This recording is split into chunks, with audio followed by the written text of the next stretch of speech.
My daughter-in-law slept with my husband a week before we signed the divorce papers. I pretended to know nothing. At the meeting, the lawyer handed me a document denying my rights. I smiled. What I did next left everyone in shock. I'm glad to have you here. Follow my story until the end and comment the city you're watching from, so I can see how far my story has reached. The afternoon sun filtered through the lace curtains of my dining room as I set out the good china for lunch. Sage had called that morning, her voice unusually tight when she asked if we could talk, just the two of us. Something about her tone made my stomach clench, but I pushed the feeling aside. Sage was my daughter-in-law Ember's older sister, and while we'd always been cordial, we weren't particularly close. I smoothed my hands over the tablecloth, the same cream-colored linen I'd used for family gatherings for 30 years. At 64, I still took pride in maintaining traditions, in creating a welcoming home. The house felt too quiet with just me rattling around in it lately. Damon, my husband of 42 years, had been distant for months, always finding excuses to work late or disappear into his study. And Wade, our 35-year-old son, was so wrapped up in his marriage to Ember that his visits had become perfunctory at best. The doorbell chimed, and I opened it to find Sage standing on my front steps, clutching her purse like a shield. She looked pale, her usually perfect makeup slightly smudged around her eyes as if she'd been crying. "Nadine, thank you for seeing me," she said, her voice barely above a whisper. "Of course, dear. Come in, come in." I led her to the dining room, noting how her hands trembled slightly as she set down her purse. "I made your favorite cucumber sandwiches, and that lemon cake you complimented last Easter." She managed a weak smile but didn't touch the food I'd carefully arranged.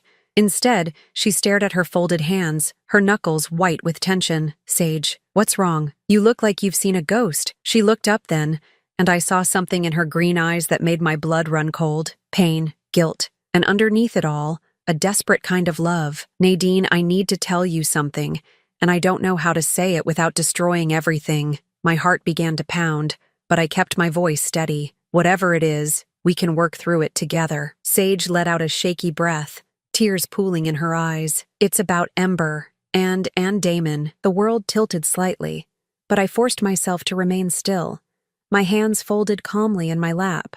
"What about them? They're having an affair." The words tumbled out in a rush, as if she'd been holding them back for so long they'd built up pressure.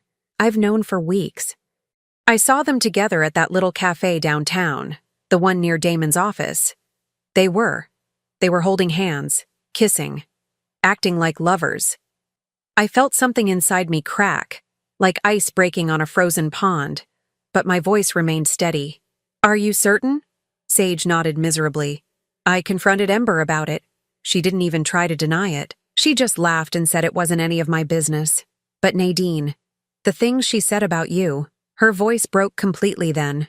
"What things?" I asked, though part of me didn't want to know. "She said you were old and boring, that Damon deserved better.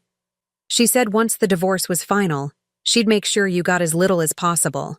She's been planning this, Nadine, the whole thing. She married Wade to get close to the family, to the money. She's been working on Damon for months." The room spun around me, but I gripped the edge of the table and held on. 42 years of marriage, a son I'd raised with love and dedication, a daughter-in-law I'd welcomed with open arms, all of it crumbling because of greed and betrayal.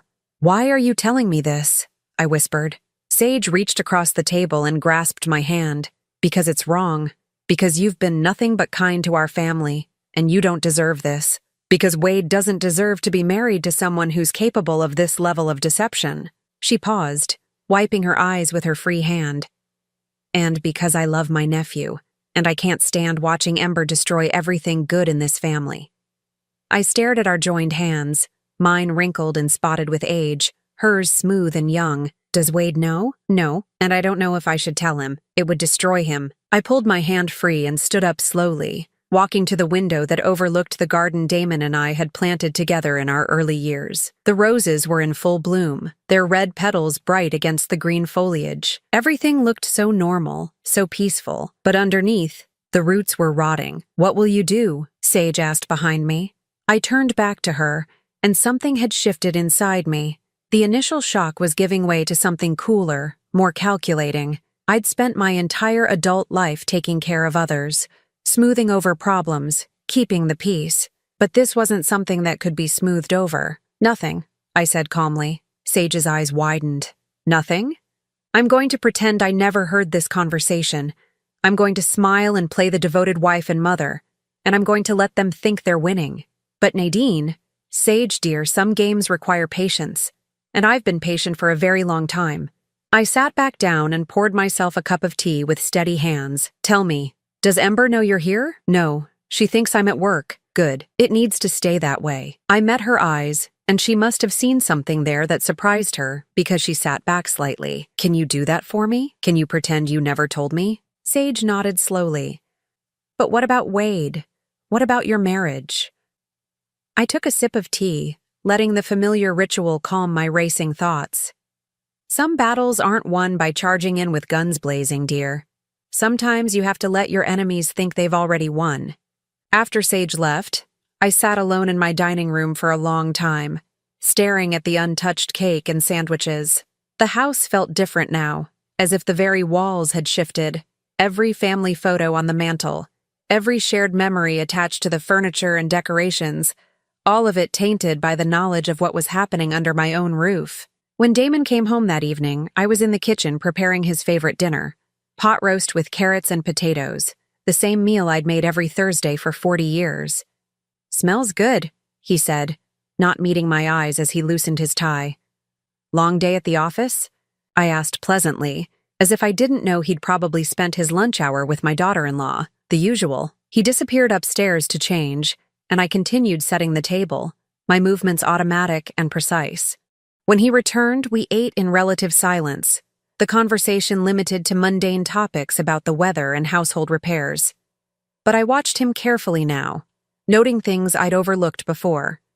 The way he checked his phone constantly, the new cologne he'd started wearing, the fact that he no longer looked at me when he spoke. 42 years, and I was just now seeing my husband clearly. That night, as he lay beside me in our king-sized bed, I stared at the ceiling and made a decision. They wanted to play games? Fine. But they had no idea who they were playing against. Living with the knowledge of betrayal was like walking on broken glass. Every smile I forced, every pleasant conversation I maintained, cut deeper into my soul. But I persisted, playing my role as the unsuspecting wife and mother while carefully observing the elaborate deception unfolding in my own home. 3 days after Sage's revelation, Ember arrived for our usual Sunday dinner. She swept into my kitchen wearing a new designer dress, her blonde hair perfectly styled, her smile bright and false as costume jewelry. "Nadine, you look wonderful," she gushed, embracing me with theatrical warmth. "I love what you've done with the flowers on the table." I returned her hug, noting the expensive perfume that clung to her skin, the same scent I'd detected on Damon's shirts lately. "Thank you, dear. Wade should be here shortly. Would you like some wine while we wait? That would be lovely." She settled herself at the kitchen island, crossing her legs elegantly. "Actually, I was hoping we could have a little chat, just us girls." My hands remained steady as I poured the wine, though my heart began to race. "Of course. What's on your mind?" Ember took a delicate sip and leaned forward conspiratorially. "I'm worried about you, Nadine. About you and Damon." The audacity of it nearly took my breath away. Here she was, the architect of my marriage's destruction, pretending to be concerned. "Oh? Why would you be worried?" "Well, you two seem so distant lately. At family gatherings, there's this tension." She placed her manicured hand over mine in a gesture of false sympathy. "Marriage can be so challenging after so many years. The spark just fades sometimes." I nodded thoughtfully, as if considering her words. "You know, you might be right. We have been going through a rough patch." Ember's eyes lit up with satisfaction that she tried to disguise as concern. "Have you considered counseling? Or maybe it's time to think about what would make you both happier in the long run." "You think we should divorce?" I asked, my voice carefully neutral. "I'm not saying that," she backtracked quickly, but I could see the excitement beneath her concerned facade. "I just think life is too short to stay in a marriage that isn't fulfilling. You deserve to be happy, Nadine. You deserve someone who appreciates you." The irony was suffocating. "That's very thoughtful of you to say." "I care about this family," she continued, her voice taking on a practiced sincerity. "Wade would want both his parents to be happy, even if that means apart. And honestly, you're still such an attractive woman. I'm sure there are plenty of men who would be thrilled to have someone like you." I smiled and nodded, playing the role of the naive older woman being gently guided toward divorce by her caring daughter-in-law. Inside, I was cataloging every word, every gesture, every calculated manipulation. When Wade arrived, the dynamic shifted immediately. Ember transformed into the devoted wife, hanging on his every word, touching his arm constantly, laughing at his jokes with exaggerated delight. But I noticed how her eyes would drift to the doorway whenever Damon's car pulled into the driveway. Damon entered the dining room 20 minutes late, claiming he'd been detained at the office. Ember's cheeks flushed pink when he kissed my cheek in greeting, and I watched as their eyes met for just a moment too long across the table. "Sorry I'm late," Damon said, taking his usual seat. "Crisis at the Matthews account." "No problem at all," Wade replied. "We were just talking about the vacation Ember and I are planning for next month." "Oh, that's right," Damon said, his attention suddenly focused. "Where are you thinking of going?" "We haven't decided yet," Ember said, her voice breathier than usual. "Maybe somewhere warm, tropical, a place where we can just escape from everything." The way she looked at Damon when she said escape made my stomach turn, but I continued cutting my roast beef with steady hands, maintaining my pleasant expression. "That sounds wonderful," I said. "You young people work so hard. You deserve a break." After dinner, while Wade and I cleared the dishes, Ember and Damon remained at the table, their conversation low and intimate. I strained to catch fragments of their words. "Can't keep doing this." Ember's voice, urgent and pleading. "Not much longer." Damon's reply, reassuring. "She suspects something." Ember again, worried. "She doesn't know anything." Damon, dismissive. "They were wrong. I knew everything." But I continued loading the dishwasher, humming softly to myself as if I didn't have a care in the world. The following week, I made an appointment with my lawyer, not the family attorney Damon and I had used for years, but a sharp woman named Patricia Chen who specialized in complex divorce cases. Her office was downtown, far from our usual haunts, ensuring I wouldn't be seen by anyone who might report back to Damon. Patricia was younger than me, probably in her 40s, with intelligent dark eyes and an air of competence that immediately put me at ease. "Mrs. Morrison," she said after I'd explained my situation, "I have to ask why you haven't confronted your husband directly about the affair." I clasped my hands in my lap, choosing my words carefully, "because I want to understand exactly what I'm dealing with before I make any decisions. This house, our assets, our family legacy, I need to know where I stand legally." Patricia nodded approvingly. "Smart approach. Let's start with the basics. How are your assets currently titled?" For the next hour, we went through everything. The house, purchased 40 years ago with money from my family's estate. The investment accounts, accumulated over decades of careful saving. The family business that Damon had inherited from his father. Most importantly, the trust that had been established by my grandfather, which included the house and several other properties. "This is interesting," Patricia said, studying the trust documents I'd brought. "Your grandfather was quite forward-thinking. This trust has some very specific provisions about inheritance and divorce." "What kind of provisions?" "Well, the house can never be sold or transferred to anyone outside your direct bloodline. Even if you divorce, your husband would have no claim to it. And there's a clause here about infidelity that's quite unusual for trusts established in that era." My pulse quickened. "What does it say?" Patricia read from the document. "In the event that a marriage is dissolved due to adultery, the innocent party retains all rights to trust properties, and the offending party forfeits any claim to assets derived from or connected to said trust." I sat back in my chair, feeling something like hope stir in my chest for the first time in weeks. "So if I can prove Damon's affair, you would retain not just the house, but several other properties and investments that are connected to the trust. Properties that your husband currently believes he has a stake in, and he doesn't know about these provisions?" Patricia shook her head. "From what you've told me, it sounds like he's operating under the assumption that you'd be entitled to half of everything in a standard divorce proceeding. He has no idea about the trust's protections." I left Patricia's office feeling lighter than I had in weeks. Damon and Ember thought they were playing chess, but they didn't even know all the pieces on the board. That evening, I watched as Damon struggled to maintain his facade of the devoted husband. He complimented my cooking with forced enthusiasm, asked about my day with manufactured interest, and kissed my forehead goodnight with lips that had been kissing another woman. But I could see the cracks in his performance. The guilt was eating at him, even as his arrogance convinced him he was getting away with it. "Damon," I said as we prepared for bed, "I've been thinking about what Ember said the other day, about our marriage." He stiffened, his back to me as he hung up his shirt. "What about it?" "Maybe she's right. Maybe we should consider our options." He turned then, and I saw a flash of something in his eyes. Relief? Excitement? "Are you saying you want a divorce?" I shrugged, as if the thought didn't break my heart. "I'm saying maybe it's time we both pursued our happiness, wherever that might lead." Damon nodded slowly, trying to look solemn while clearly fighting back a smile. "If that's what you want, Nadine, I just want you to be happy, liar."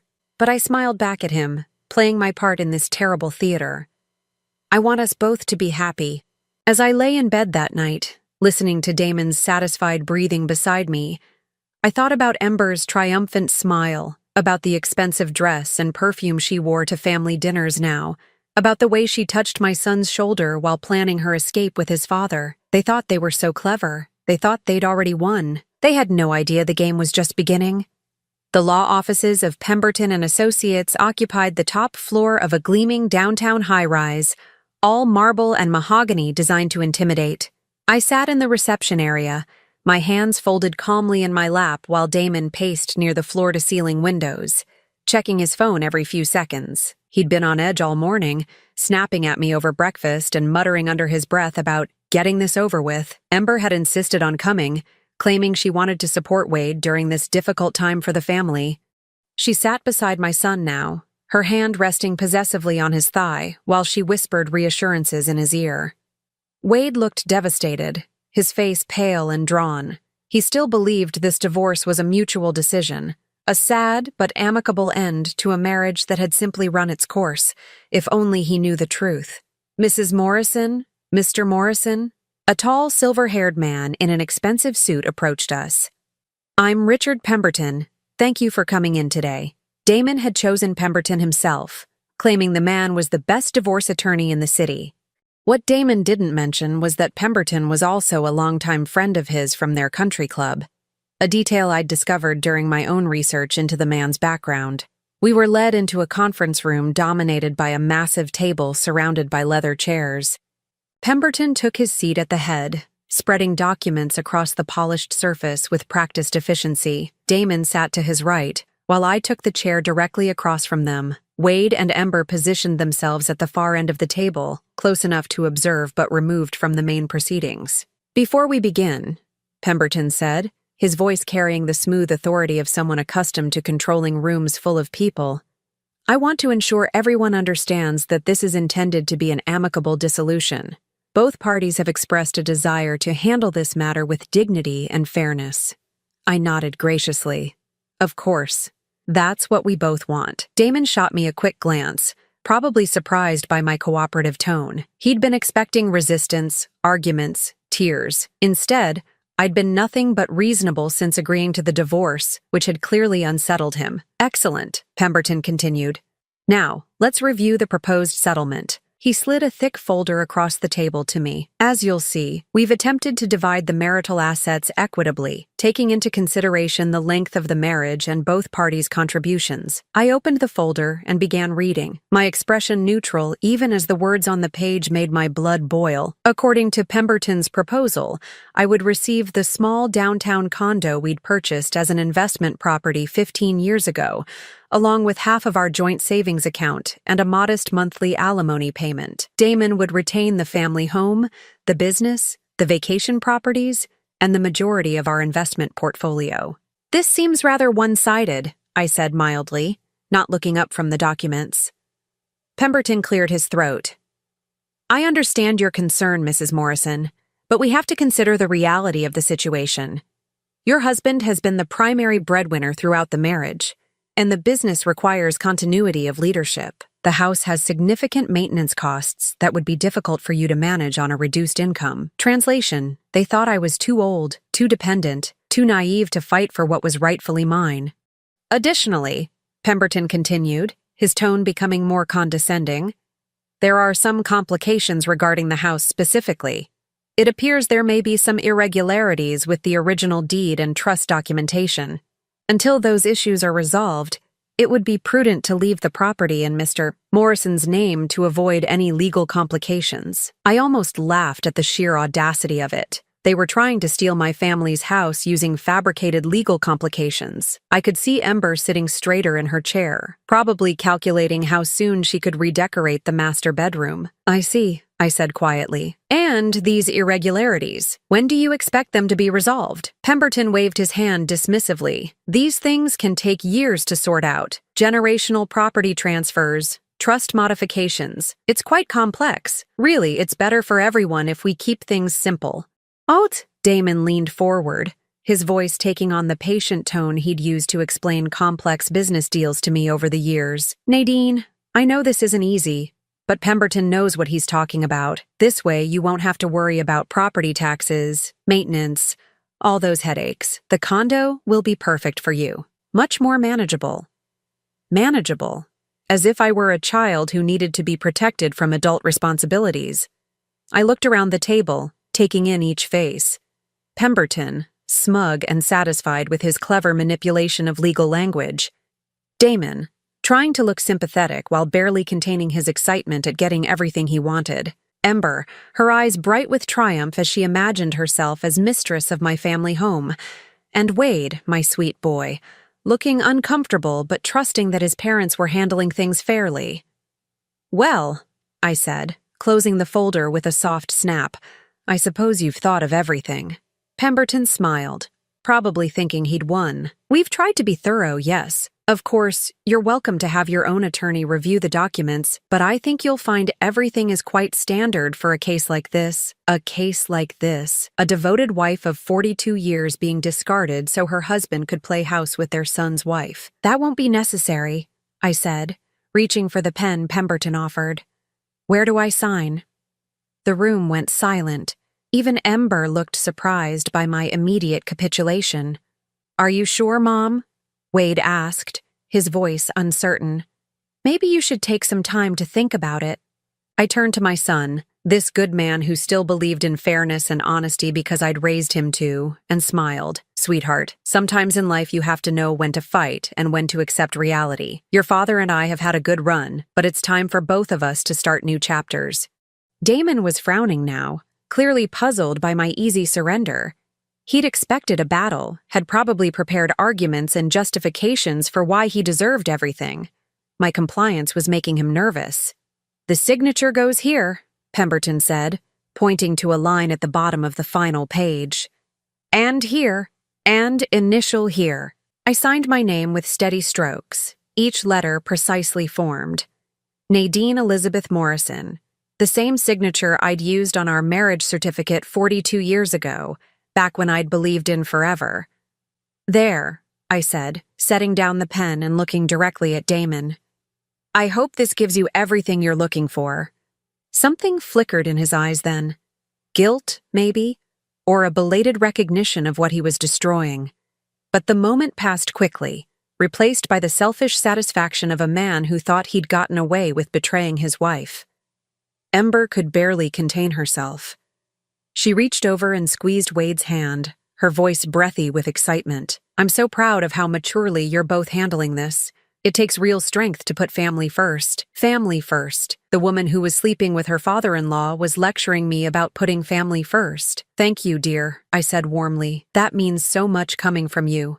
As we prepared to leave, Pemberton gathered the signed documents with obvious satisfaction. I'll file these with the court tomorrow. The divorce should be finalized within 60 days. 60 days until Damon was free to marry his son's wife. 60 days until Ember thought she'd be living in my family home. 60 days until they discovered that some games have rules the players don't even know exist.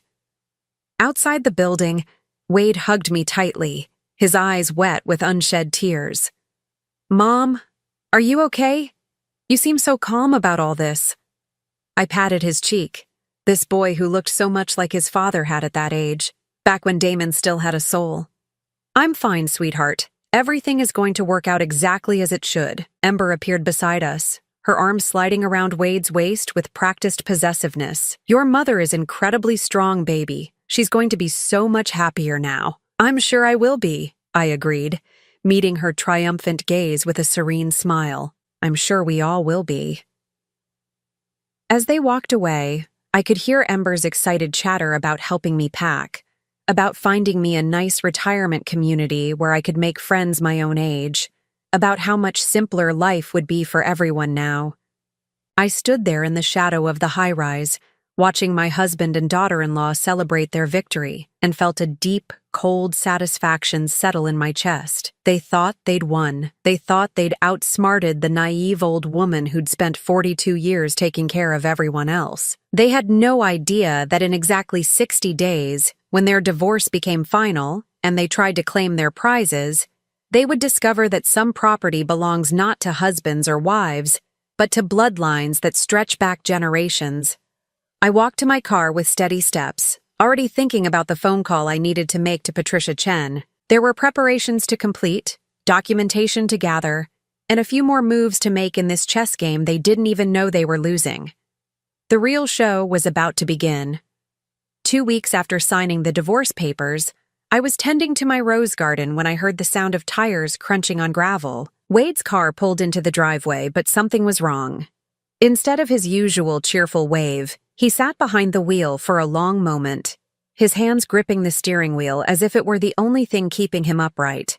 When he finally emerged, I could see that my son was broken. His usually pristine appearance was disheveled, his shirt wrinkled, his hair uncombed. But it was his eyes that broke my heart. They held the hollow, devastated look of someone whose world had just collapsed. "Wade?" I set down my gardening shears and hurried toward him. "Sweetheart, what's wrong? What's—" He looked at me for a moment, his mouth opening and closing as if he couldn't find the words. Then his face crumpled, and he collapsed onto my front steps like a marionette whose strings had been cut. "She's been lying to me," he whispered, his voice raw with pain. "All this time she's been lying, and—" I sat down beside him, not trusting myself to speak. Part of me wanted to wrap my arms around him and tell him everything would be okay. Another part wanted to demand details, to finally have confirmation of what I'd known for weeks. Instead, I waited, letting him find his way to the truth at his own pace. "I found text messages," he continued, staring at his hands. "Hundreds of them, between Ember and Dad. They've been planning this whole thing for months." My heart ached for him, but I forced my voice to remain calm. "Planning what exactly?" Wade let out a bitter laugh that sounded nothing like my gentle son. "The divorce, the affair. They thought they were so clever, waiting until after you signed the papers to run off together. Ember was bragging to someone about how easy it was to manipulate both of you." The words hit me like physical blows, even though I'd known the truth for weeks. Hearing it from Wade's lips made it real in a way that all my observations and suspicions hadn't. "How did you find out?" I asked quietly. "Sage called me." Wade's voice was thick with gratitude and grief. "She said she couldn't watch this happen anymore. She told me where to look, what to search for." I thought she was crazy at first, but then I checked Ember's phone while she was in the shower and— He trailed off, unable to finish the sentence. I could imagine what those messages contained. The excitement, the planning, the cruel laughter at the expense of the people they were betraying. "Sage has been trying to warn people for weeks," Wade continued. "She said she tried to talk to Ember, begged her to stop, but Ember just laughed, said she'd worked too hard to get close to our family's money to give up now. Money. Of course it all came back to money. Not love, not genuine connection, just cold calculation about assets and inheritance." "Where is Ember now?" I asked. "I confronted her this morning. Showed her the messages I'd found." Wade wiped his eyes with the back of his hand. "She didn't even try to deny it. She just shrugged and said I was naive if I thought she'd ever actually loved me. Said Dad could give her things I never could." The casual cruelty of it took my breath away. To dismiss years of marriage, to mock the love of a good man who'd done nothing but cherish her, it was beyond comprehension. "I threw her out," Wade said, his voice gaining strength. "Told her she had an hour to pack her things and get out of our house. She laughed at me, Mom. Said it didn't matter because soon she'd be living somewhere much nicer anyway." somewhere much nicer. My family home, which she believed would soon be hers. "I'm so sorry, sweetheart," I said, finally allowing myself to touch his shoulder. "You didn't deserve any of this." Wade looked up at me then, his eyes bright with unshed tears. "How are you so calm about this? Dad betrayed you too." He threw away 42 years of marriage for her. I studied my son's face, this man I'd raised to believe in goodness and loyalty, and made a decision. He deserved to know that he wasn't alone in this, that someone else was fighting for what was right. "Wade, there's something I need to tell you about the divorce, about what really happened in that lawyer's office." Over the next hour, I told him everything.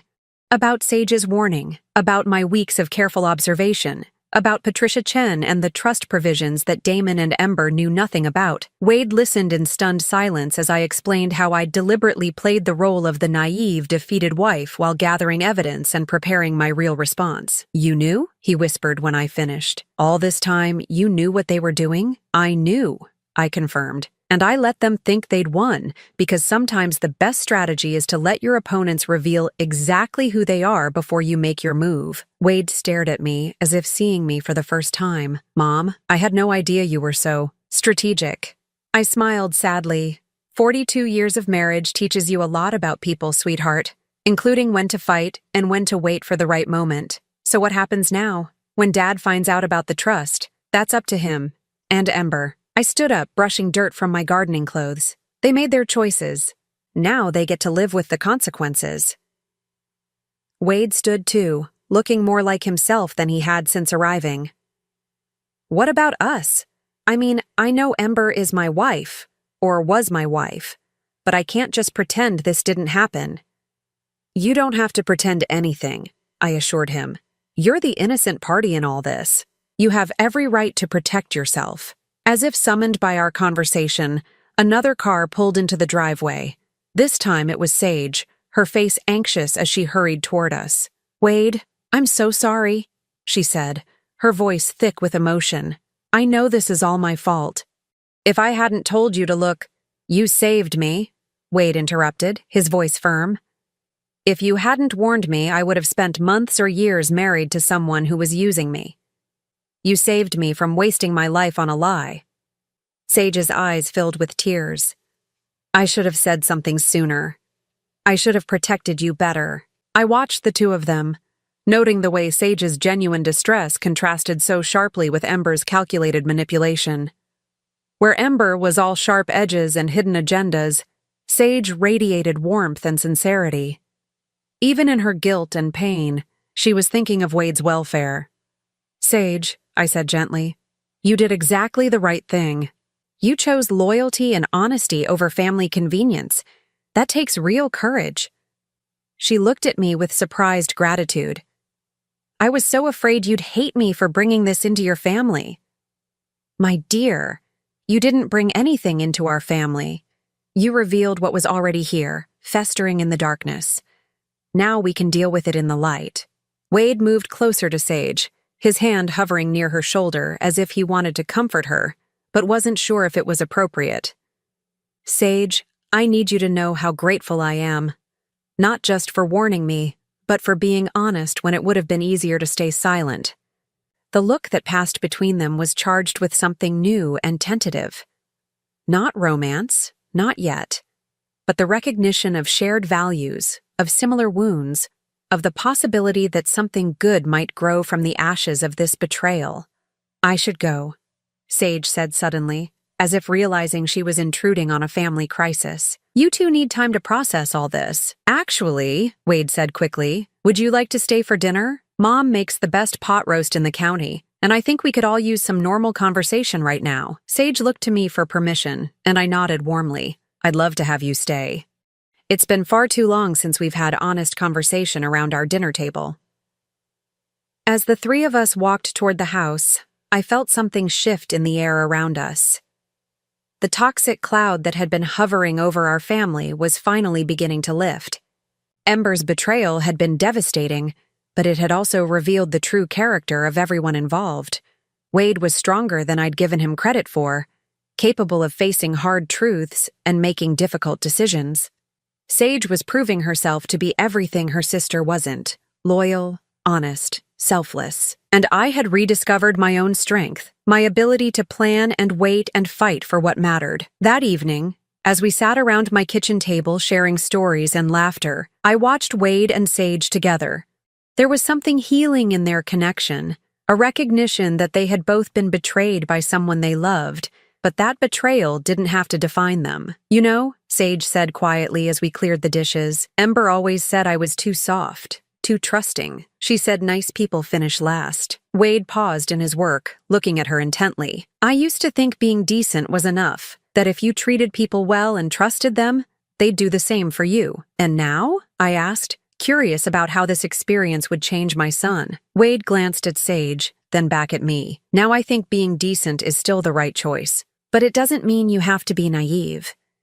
You can be kind and still protect yourself. You can trust people who prove they deserve it. As the evening wound down and Sage prepared to leave, Wade walked her to her car. Through the kitchen window, I watched them stand talking quietly in the driveway, their conversation intimate and earnest. When he finally returned to the house, there was something different about his expression. "She's remarkable," he said simply. "Yes, she is," I agreed. "Very different from her sister." Wade nodded thoughtfully. "I keep thinking about what you said earlier, about letting people reveal who they really are. Ember showed me exactly who she was, but I was too blind to see it. But Sage, she's been showing me who she is too, and I almost missed it because I was so focused on the wrong person. The heart heals, Wade, and when it does, it often sees more clearly than before." That night, as I prepared for bed in the house that would soon legally be mine again, I thought about the strange turns life takes. Ember's betrayal had been devastating, but it had also created opportunities for truth, for genuine connection, for new beginnings based on honesty rather than deception. In trying to destroy our family, Ember had actually revealed its strength. She'd stripped away the pretenses and false loyalties, leaving only what was real and worth preserving. Tomorrow, I would call Patricia Chen and begin the final phase of my plan. But tonight, I felt something I hadn't experienced in months. Hope. The call came on a Tuesday morning, exactly 63 days after I'd signed those divorce papers in Pemberton's office. I was having coffee on my back porch, watching the sunrise paint the sky in shades of gold and pink, when my phone rang. Damon's name appeared on the screen, and for the first time in months, I felt genuine amusement as I answered. "Hello, Damon. What the hell have you done?" His voice was raw with panic and rage, all pretense of civility abandoned. I took a leisurely sip of my coffee before responding. "Good morning to you too. I'm fine, thank you for asking. The weather is lovely today." "Don't play games with me, Nadine. My lawyer called an hour ago. He says there's a problem with the house. Some bullshit about a trust that no one mentioned before." "Oh, that." I kept my voice light, conversational. "Yes, I imagine that came as quite a surprise." The silence on the other end stretched long enough that I wondered if he'd hung up. Then his voice came back, lower and more dangerous than before. You knew about this trust the whole time, didn't you?" "Of course I knew. It's my family's trust, Damon. My grandfather established it to protect our property from exactly this kind of situation." "This kind of situation?" His voice cracked with indignation. "We're getting divorced. That's normal, Nadine. People get divorced every day." I stood up and walked to the edge of the porch, looking out over the garden that my grandmother had planted, that my mother had tended, that I had lovingly maintained for 40 years. "You're right. People do get divorced every day, but they usually don't commit adultery with their daughter-in-law while planning to steal their wife's family home." The sharp intake of breath told me he hadn't expected such direct confrontation. For weeks, I'd played the role of the confused, hurt wife. Now he was hearing from the woman who'd been planning his downfall while he celebrated his cleverness. "How long have you known?" he asked finally. "Long enough," I replied. "Long enough to document everything. Long enough to protect what matters. Long enough to watch you and Ember plan your little future together in my family's house." "Our house," he corrected automatically, but there was no conviction in his voice anymore. "No, Damon. Never our house. The deed has always been in trust. You were allowed to live here as my husband, but you never owned so much as a single brick. And now that you've chosen to end our marriage through adultery, you've forfeited any right to remain here." Another long silence. Then, in a voice that sounded like a man watching his world collapse, "Where am I supposed to go?" The pathetic quality of the question almost made me feel sorry for him. Almost. "I imagine you and Ember will figure something out. You're both so clever, after all. Nadine, please. Can't we work something out? I know I made mistakes, but..." "Mistakes?" I cut him off, my voice sharp for the first time. Mistakes are forgetting to pick up milk or missing an anniversary. What you did was a deliberate betrayal of everything we built together. What you did was seduce our son's wife and plan to steal my inheritance. Those aren't mistakes, Damon. That's who you chose to become."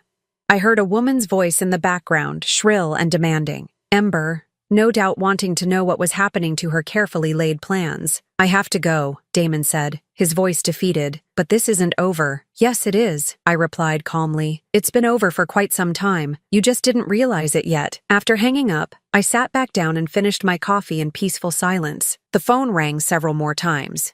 Damon's number, then an unknown number that was probably Ember. But I didn't answer. I had nothing more to say to either of them. An hour later, Wade's car pulled into the driveway.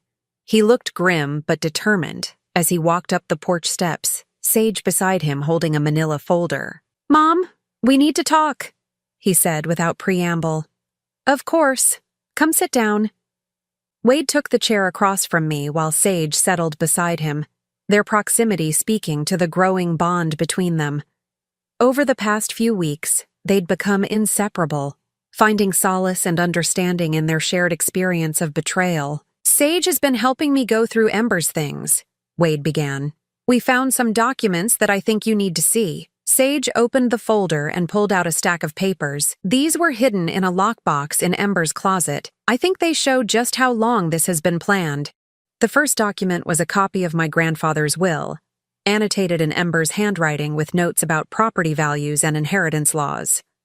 The second was a timeline, meticulously detailed, showing when she'd planned to seduce Damon, when they'd initiate divorce proceedings, and when they expected to take possession of the house. But it was the third document that made my blood run cold. It was a life insurance policy on me, taken out by Ember 6 months ago, enlisting herself as the beneficiary. "She forged your signature," Sage said quietly. "I checked with the insurance company. They have no record of you ever agreeing to this policy." Wade's face was pale with fury. "She wasn't just planning to steal from you, Mom. She was planning to..." He couldn't finish the sentence. I stared at the policy, feeling a chill that had nothing to do with the morning air. The woman I'd welcomed into my family, whom I'd treated like a daughter, had been planning not just my financial ruin, but potentially something far worse. "There's more," Sage continued, pulling out a printed email. "This is from a private investigator Ember hired to look into your family's assets. She's been researching the trust for months, trying to find loopholes." The investigator's report was thorough and chilling. It detailed not just the trust provisions, but my daily routines, my medical history, my relationships with neighbors and friends. Ember had been studying me like a predator studies prey. "Wade, I need you to take these documents to the police," I said, my voice steady despite the turmoil in my chest. "The forged insurance policy alone is a felony." "Already done," he replied. "I called Detective Martinez this morning. He's opening an investigation into identity theft and insurance fraud." We sat in silence for a moment, absorbing the full scope of Ember's betrayal. She hadn't just been unfaithful, she'd been systematically planning to destroy our entire family. "There's something else," Sage said hesitantly. "Something I probably should have told you weeks ago." Wade took her hand encouragingly. "Go ahead. Ember isn't just manipulative and greedy. She's dangerous. This isn't the first time she's done something like this." Sage's voice was barely above a whisper. "Our Aunt Eleanor died 2 years ago. Sudden heart attack. Very unexpected. Ember was taking care of her at the time, helping with her medications. The implications hung in the air like a toxic cloud." Wade's grip on Sage's hand tightened. "The doctors said it could happen to anyone," Sage continued. "Eleanor had a heart condition, and sometimes these things just happen. But afterward, Ember inherited Eleanor's house and her savings, and she seemed so pleased about it. Not grief-stricken like you'd expect, but satisfied." "Did you tell the police about this?" I asked. Sage nodded. Detective Martinez is looking into Eleanor's death, too. He said they might be able to exhume the body if they find enough evidence to warrant an investigation. We were interrupted by the sound of a car pulling up the driveway with unnecessary aggression. Through the trees, I could see Damon's Mercedes, followed by a small moving truck. Ember emerged from the passenger seat like a fury, her perfect facade finally cracking to reveal the calculating predator beneath. "That's my cue to go inside," I said, standing. "Wade, would you and Sage mind handling this? I don't think I can look at either of them right now without saying something I might regret." From my living room window, I watched the confrontation unfold on my front lawn. Ember was screaming at Wade, her face twisted with rage as she pointed at the house. Damon stood beside the moving truck, his shoulders slumped in defeat.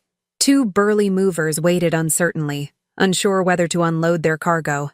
Wade's voice carried through the glass, calm but implacable. "You're not welcome here, Ember. Neither of you are." "This is my house," Ember shrieked. "We signed papers, it's ours." "No," Sage said, stepping forward to stand beside Wade. "It never was, and it never will be." The look Ember gave her sister was pure venom. "You did this. You poisoned them against me. You're just jealous because I found a way out of our pathetic family, and you're still stuck being nobody." "I'd rather be nobody than be you," Sage replied quietly. Ember lunged forward as if to attack her sister, but Wade stepped between them, his presence enough to stop her advance. For a moment, the three of them formed a tableau. Wade and Sage united in their strength and integrity, Ember isolated in her rage and desperation. "Get off my property," Wade said, his voice carrying an authority I'd never heard from him before. "Both of you. You have 5 minutes to get in that truck and leave, or I'm calling the police." Damon finally spoke, his voice tired and broken. "Come on, Ember. It's over." But Ember wasn't ready to accept defeat. She spun toward the house, her eyes wild as she spotted me in the window. "This isn't over," she screamed. "You think you're so smart, but I know things about this family. I know secrets that could destroy all of you." I opened the window slightly, my voice carrying clearly across the yard. "The only secrets being destroyed today are yours, dear. Detective Martinez is very interested in your relationship with your Aunt Eleanor." The color drained from Ember's face so quickly I thought she might faint. Damon grabbed her arm, pulling her toward the truck with sudden urgency. "We're leaving," he called out. "We're leaving right now." As the moving truck pulled away, followed by Damon's Mercedes, I felt something release in my chest. The strangers who had invaded my home, who had planned to steal my legacy and possibly worse, were finally gone. Wade and Sage came inside, both looking emotionally drained but victorious. "It's over," Wade said, collapsing into my favorite armchair. "They're really gone." "The house part is over," I corrected gently, "but Ember still needs to face consequences for what she's done. The forgery, the fraud, possibly Eleanor's death. Justice moves slowly, but it moves." Sage curled up on the couch, looking younger and more vulnerable than her 30 years. "I keep thinking I should feel sorry for her. She's my sister after all, but I can't. She chose this path, step by step, decision by decision." "You don't owe her your sympathy," I assured her. "She made her choices. Now she gets to live with them." As evening fell, the three of us prepared dinner together in my kitchen. It felt like a celebration, though none of us said so explicitly. We were celebrating survival, integrity, and the bonds that truly matter. Looking at Wade and Sage working side by side, I could see something beautiful growing between them. Not the desperate, grasping love that Ember had offered, but something real and lasting, built on mutual respect and shared values. "You know," I said as we sat down to eat, "this house has seen a lot of history. My grandmother raised 5 children here. My mother survived the Depression within these walls. I raised Wade here, and someday, I hope his children will play in that same backyard." Wade and Sage exchanged a look that spoke volumes about their future together. "But tonight," I continued, raising my glass of wine, "we celebrate the fact that this house will remain in the hands of people who understand what family really means." As we toasted to new beginnings, I felt the deep satisfaction of a battle well fought and won. Ember and Damon had tried to destroy everything I held dear, but in the end, they'd only succeeded in revealing what was truly precious. 6 months later, I stood in my kitchen preparing Thanksgiving dinner, the same kitchen where I'd entertained Ember's false sympathy and endured her calculated manipulations. But today, the space felt entirely different, warm, honest, filled with genuine laughter and love. Wade was at the stove, carefully basting the turkey with the same concentration he'd shown as a child learning to tie his shoes. Sage sat at the kitchen island, her engagement ring catching the afternoon light as she chopped vegetables for stuffing. They'd announced their engagement a month ago, and seeing them together still filled me with quiet joy. "Mom, the timer for the sweet potatoes is going off," Wade called out, his sleeves rolled up and an apron protecting his shirt. "I've got it," Sage said, sliding off her stool with practiced ease. Over the past months, she'd become an integral part of our household rhythm, helping with cooking, gardening, and the 1,000 small tasks that make a house a home. The front doorbell chimed, and I went to answer it, expecting our neighbors, the Hendersons, whom I'd invited to join us for dinner. Instead, I found Detective Martinez standing on my porch, his expression serious but not grim. "Mrs. Morrison, I hope I'm not interrupting your holiday." "Not at all, Detective. Please come in. Can I offer you some coffee? We have plenty of food if you'd like to stay for dinner."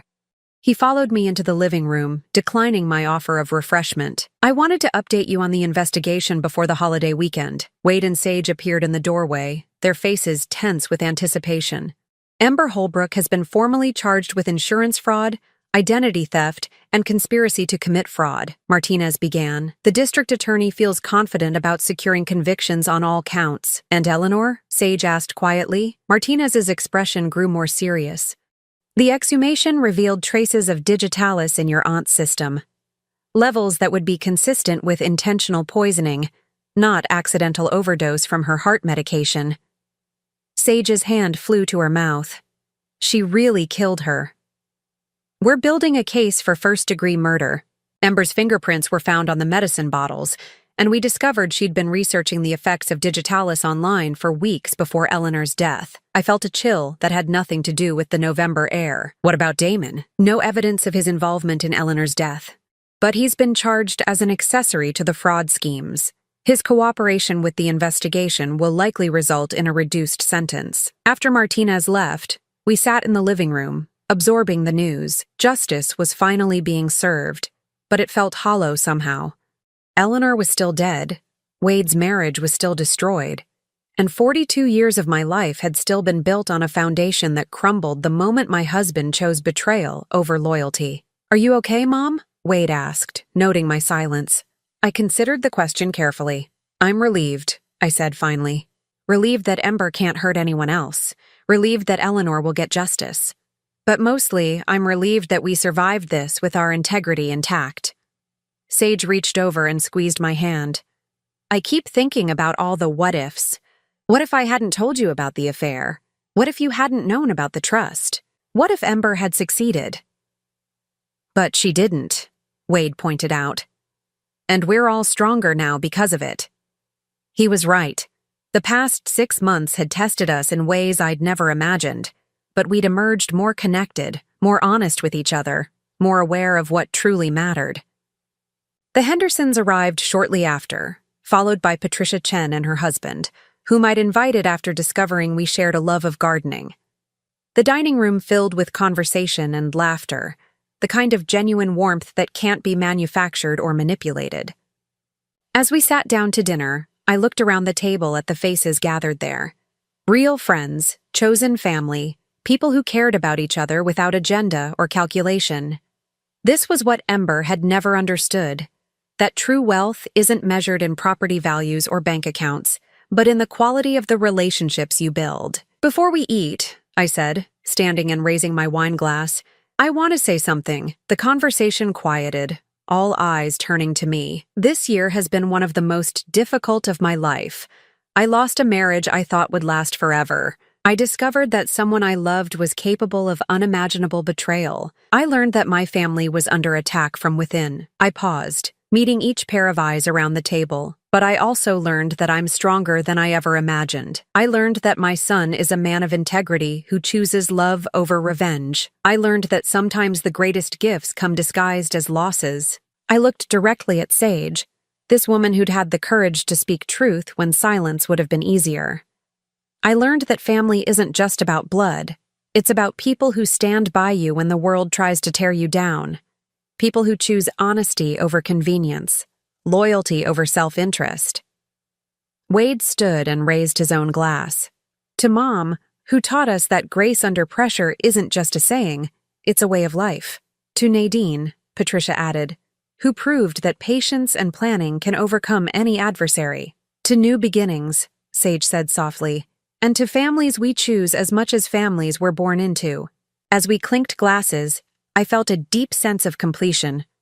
Not because the story was over. Wade and Sage would marry in the spring.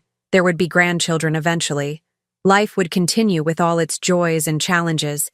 But because I finally understood who I was beyond being Damon's wife or Wade's mother, I was Nadine Morrison, keeper of my family's legacy, protector of what mattered, survivor of betrayal, and architect of my own future. After dinner, as our guests prepared to leave, Patricia pulled me aside. "Have you given any thought to what you'll do with the downtown condo?" she asked. "The one from the divorce settlement?" I smiled. "I'm thinking of turning it into a refuge for women who are rebuilding their lives after divorce. Nothing grand or institutional, just a quiet place where someone can stay while they figure out their next chapter." Patricia nodded approvingly. "Ember probably thought she was taking something valuable from you with that settlement.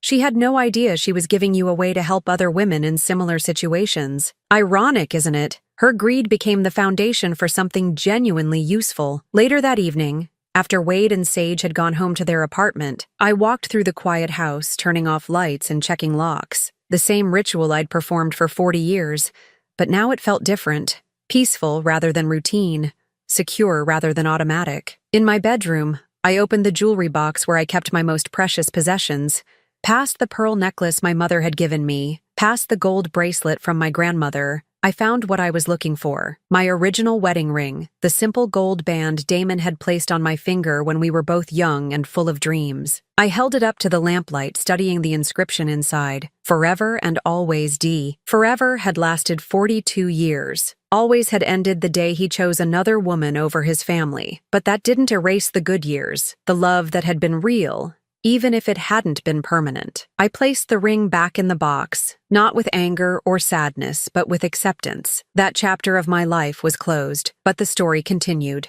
My phone buzzed with a text message from Wade. "Thank you for an amazing Thanksgiving, Mom. Sage and I are so grateful to have you in our lives." I typed back, "Thank you for becoming the man I always knew you could be. Sleep well." A second message appeared. This one from Sage. "I never had a mother who believed in me the way you do.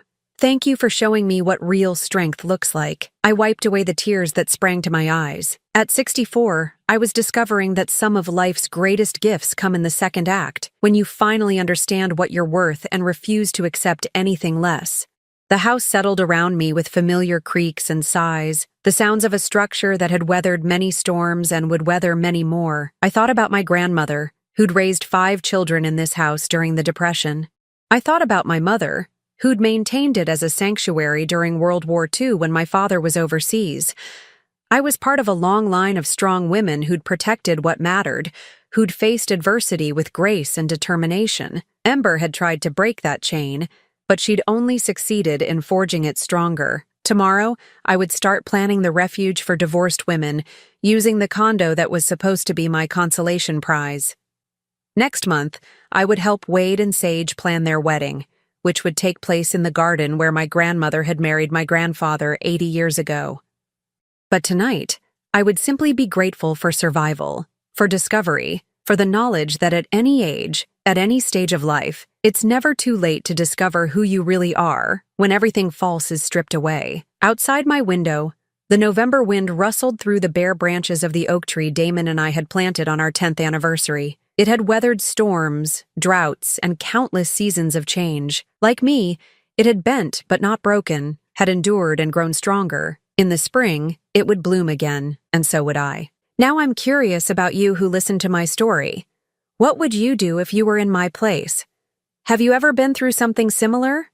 Comment below, and meanwhile, I'm leaving on the final screen 2 other stories that are channel favorites, and they will definitely surprise you. Thank you for watching until here.